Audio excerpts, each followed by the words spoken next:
Welcome back to the channel, Games for Days here, and today I want to make my review on Cyberpunk 2077 for the Xbox One X.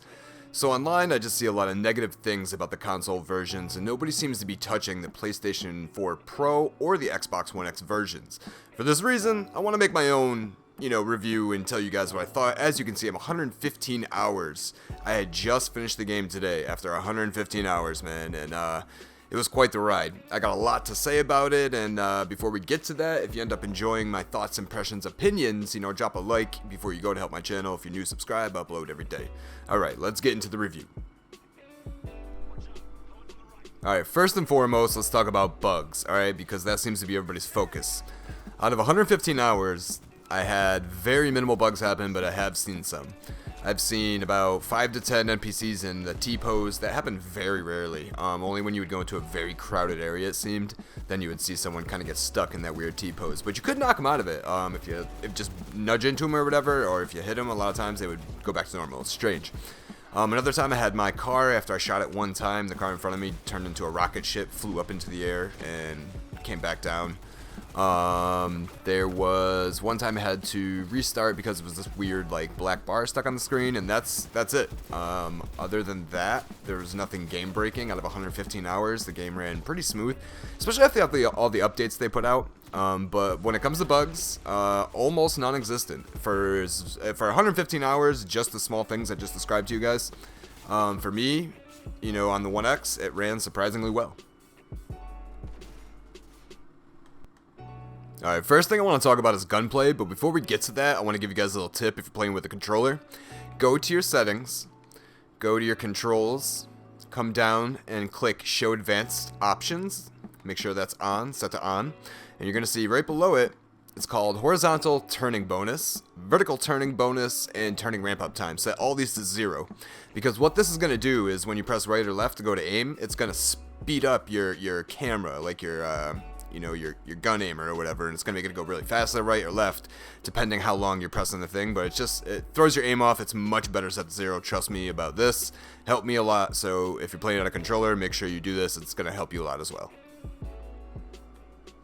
Alright, now we're gonna get into the actual weapons. We have 3 types of weapons in this game: power, tech, and smart.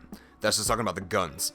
So if we go here, so you can see this is a smart sniper rifle. What this means is the bullet will home and find your target unless they have, I think if they're using a smart weapon, it's either that or a certain mod will make your bullets miss, but most enemies can be hit with these.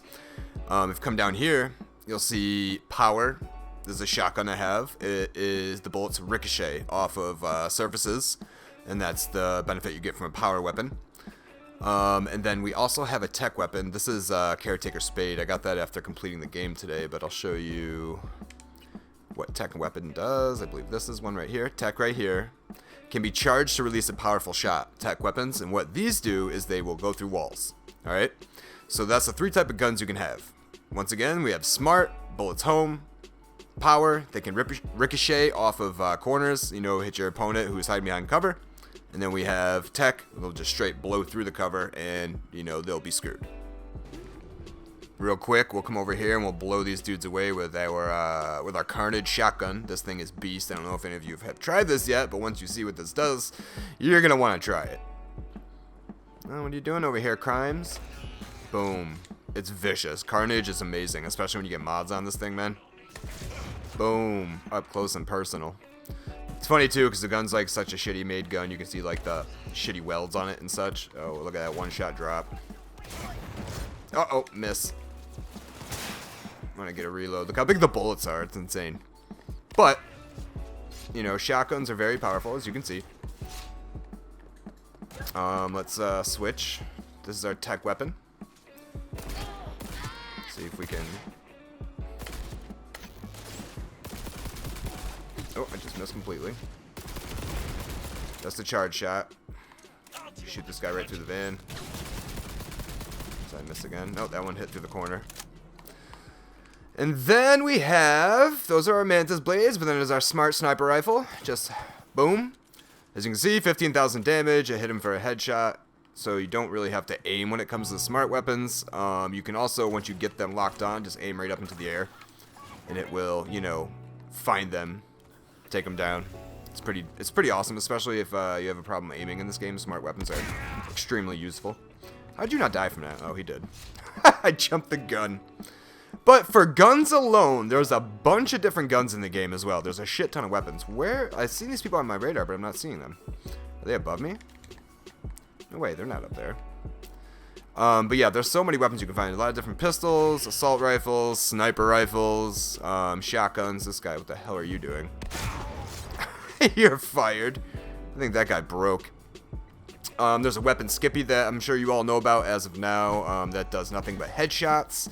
For guns in the game, they did a pretty good job. I like all the guns. There's a shit ton of scopes as well, silencers. You know, there's a lot of gun customization with the mods you can put on them. We'll talk about that next. But when it comes to gunplay, overall, very good experience for me. I approve.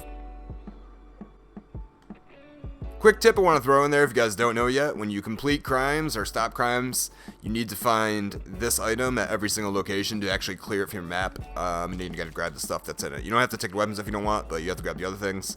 Once you do, you know you'll be good to go. Alright, next up I want to talk about melee weapons. So you have hammers, knives, katanas, and look at this, long blades. I'm pretty sure, yeah, kukri. I know the perk you can throw knives, so I wonder if these are great for that. You get one-handed clubs, batons, electric things. You get wrenches, like I found a tire iron. Look at this, two-handed, metal-plated, gold-plated baseball bat that has like screws coming out the end. And this right here is vicious, dude. This weapon, I forget exactly where I got this, but it's a straight-up hammer, dude. And as you can see, the blunt weapons are non-lethal. If you're using a blade, obviously it's gonna be lethal, but if you use a hammer, non-lethal. So if you're trying to take down cyber psychos or keep someone alive, it's a pretty good weapon to use.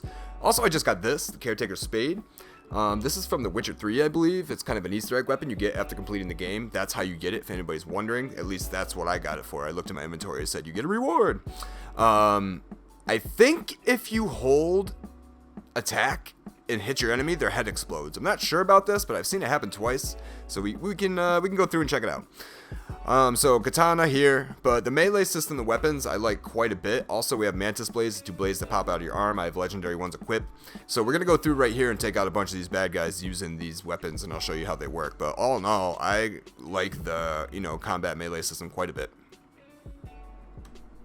This is the hammer I was telling you about, and I'll show you how it works. This thing is ridiculous, dude. It's vicious. Watch what happens to this dude's head. Oh, I missed. How about this one?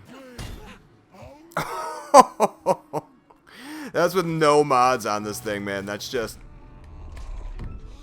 by itself. Oh, crap. Don't die, V. Trying to show the hammers. Alright, let's switch to the spade here. Caretaker's Spade.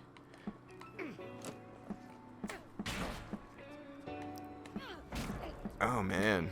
It has like a mystical effect coming off of it. Alright, so you see how they're still alive. And also you can tell if they're writhing on the ground, you can go up to them and see their facial expressions. And if someone's still alive, you'll actually be able to see, their face. They look like they're in pain almost, sitting on the ground. These guys will be dead because we smashed them with the hammer.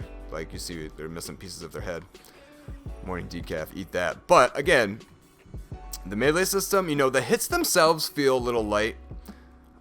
This guy's still alive. Look at him. But all in all, overall, it's pretty satisfying, dude. No, we don't want to pick him up. What are you doing, V? Especially the mantis blades, dude. The mantis blades dice people apart like crazy. So you can see this guy's still alive right now, but now he's dead. Look at head gone, boom. Like you can do head, legs, arms. And the cool thing is too, so if we were to throw a grenade at these dudes and they blew up, you'll see their bodies in pieces, dude. And the cool thing is you can see from the mantis blades, like they have more of like a clean slice effect to their limbs. But if you were to throw a grenade, like they're just mangled in pieces. It's pretty cool to see. They did a nice job on attention to detail when it comes to like limb destruction and destruction to your enemy's bodies. Sometimes you'll get pieces of their head blown off, sometimes their whole head. Like it's pretty cool to see. But the mantis blades, these things right here, are vicious, dude. They're absolutely vicious. So melee weapons are fantastic. So now next thing I want to talk about are the skill trees. Alright, so skill trees, if we press start, we go to character.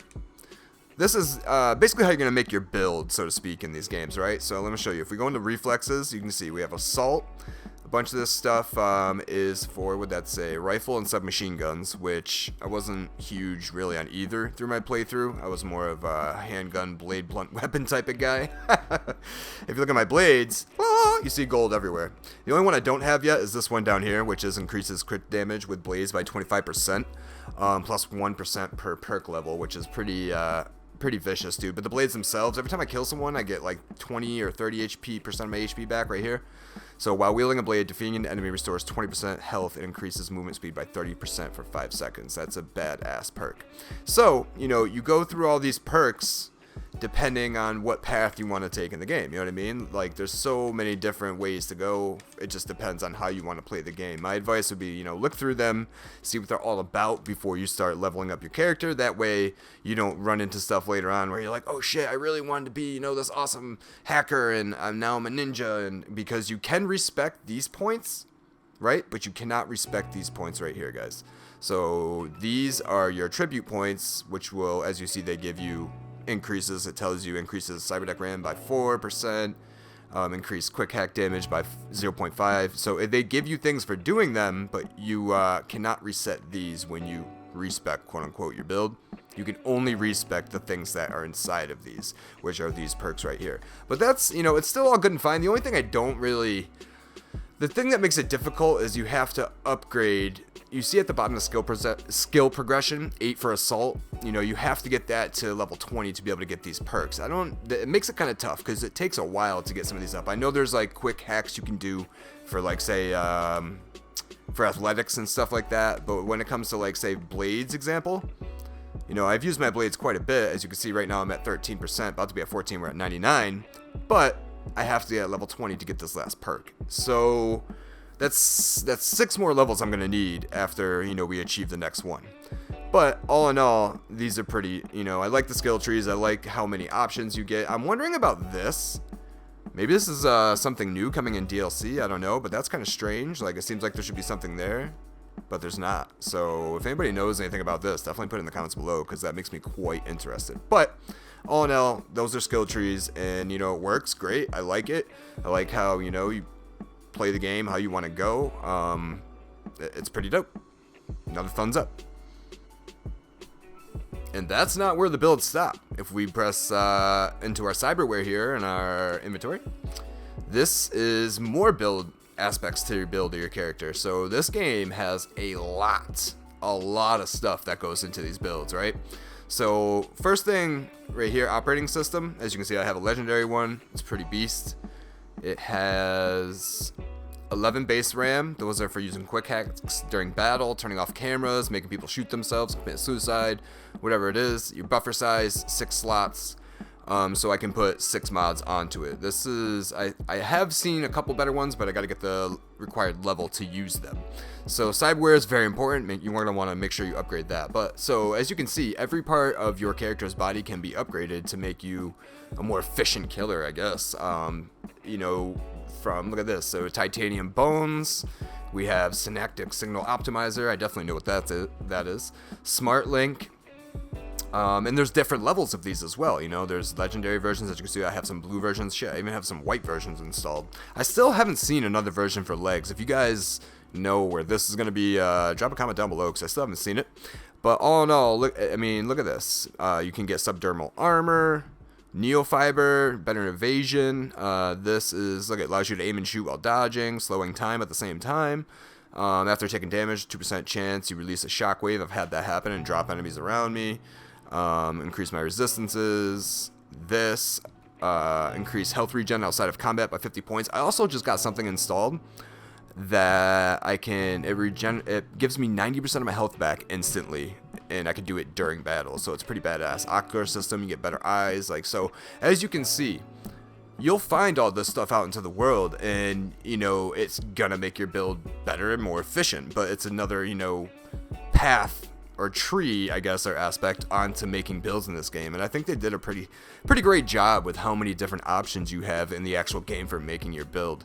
I know a lot of people were complaining about, like, oh, it didn't really change much for dialogue options, and, you know, that's not a huge bother to me, I guess. I mean, there's enough to there was enough for me for it to be satisfied. You know, it's a video game.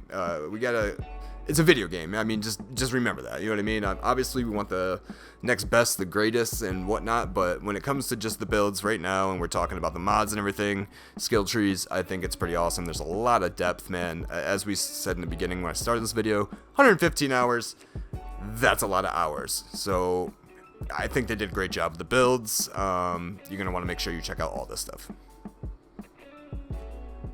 Also, before we move on, don't forget you can put mods onto your clothing, almost every piece of clothing that you find. Also, you have your mods for your weapons. I'm pretty sure we already mentioned that, but just in case I forgot. So that also adds to your play style and what you're going for, you know what I mean? Another part of essentially your build, but it's outside of your person at this point. But again, you know, a lot of depth to the builds and everything you can put on your characters. Like it quite a bit. Alright, next thing I want to talk about when it comes to combat are the quick hacks. You guys want to make sure you use these because they're absolutely awesome. So my build's not crazy on, you know, cyber hacker at this point, but I still have some I can use, so check it out. If we go into our targeting for our quick hacks, you can see what I have available. We have breach protocol, which will get us, you can lower resistances, I think, of the enemy, whatever. Cripple movement, make it so you can't walk. I can make it so our weapon glitches out. Ping shows you where all the enemies are connected to this chick, so it'll show me where everybody is in this area. Cyberware malfunction if she had stuff, but she has no cyberware abilities. Suicide is real messed up. It literally will make this chick pull a gun out and shoot herself. Synapses burnout will make their brain fry, and it'll hit like 2 of them, I think. But I'll show you suicide right here.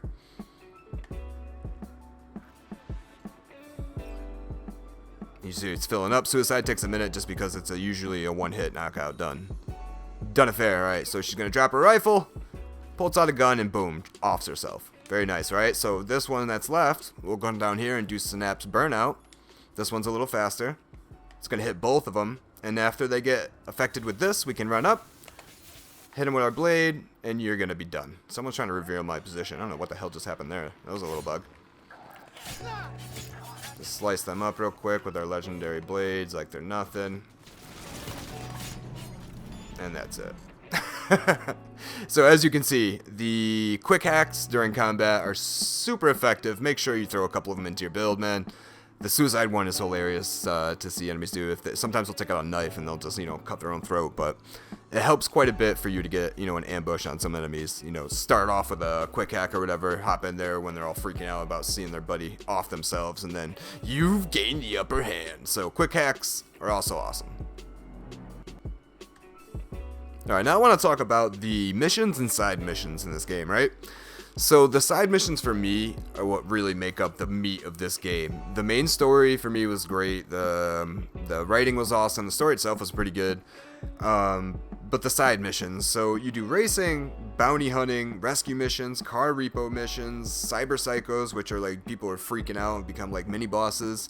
There's eviction missions where you gotta go places and kick people out of where they are. You gotta get shards for people, you gotta steal data, you gotta install, you know, malware into people's systems. There's a lot of stuff to do in the side missions. You will see some of them start to repeat towards the end, but still, there's a lot of variety to the fact where you don't really see much, you know, repetition of what you're doing. At least I didn't within the side missions. So, you know, hats off, man. I think I completed about 140 side missions, and I think I still had some left as well. I don't think I completed all of them.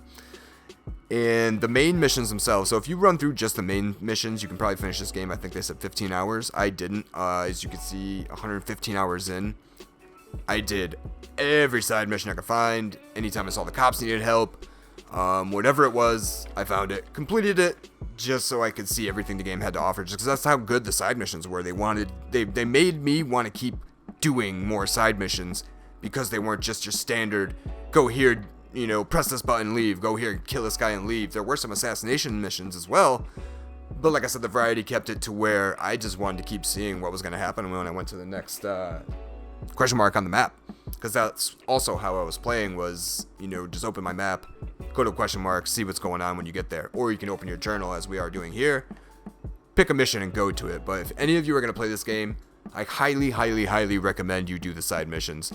Do everything you stumble upon in this game, and before you know it, you're gonna be like, oh my god, I thought I was playing this game for 10 minutes, it's been 4 hours, what the hell happened? The city itself is super immersive, and I'm glad they put so much to do in the city, because you're never really wandering around. There's stuff everywhere, you know, everywhere you look, especially when you're just starting out.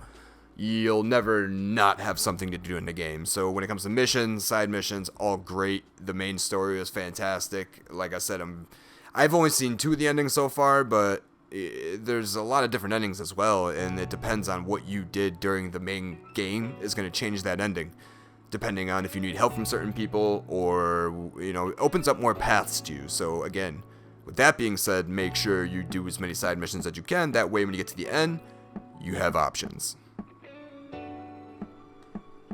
Alright, before we wrap up, so this game is not without its flaws, okay? There's a lot of work that needs to be done. There's a weird thing with the traffic where if you look in the distance, you'll see this just generated traffic that just keeps spawning for no particular reason, and it looks horrible. The resolution's real low on them. They could probably just get rid of that completely, and you won't have to see this shitty fake traffic in the distance. I don't know what the hell that is.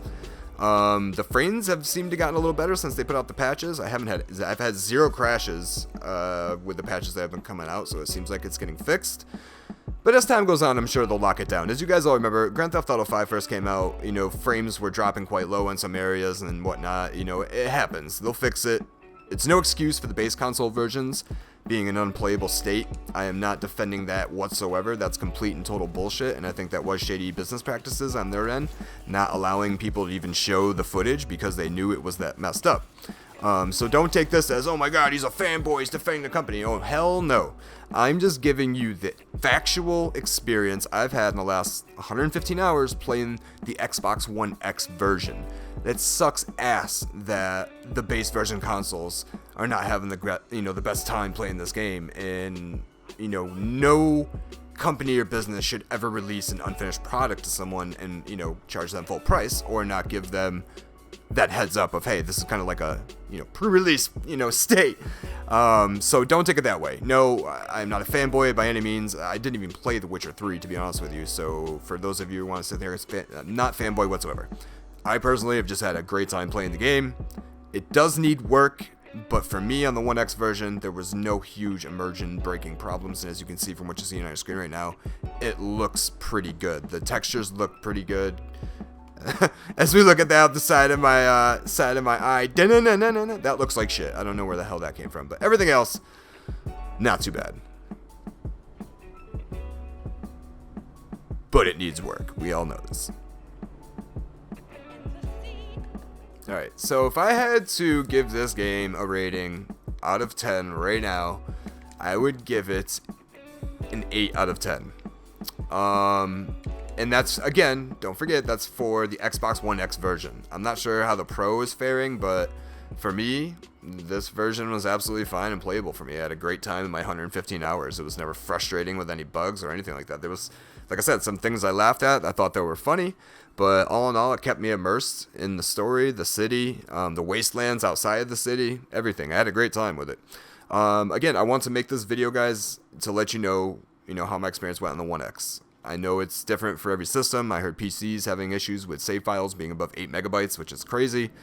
And the base consoles can't run too well. So, but I just wanted to go through the things, give you my thoughts, opinions. This is the first review I've ever done, but I just wanted to get this out here. That way, there's a little bit of different light shining on the game. Other than just I keep hearing it's unplayable on consoles, because on the One X, as you can see, completely not true. This has been Games. Hopefully you guys enjoy your day. I'll see you on the next one. Peace out!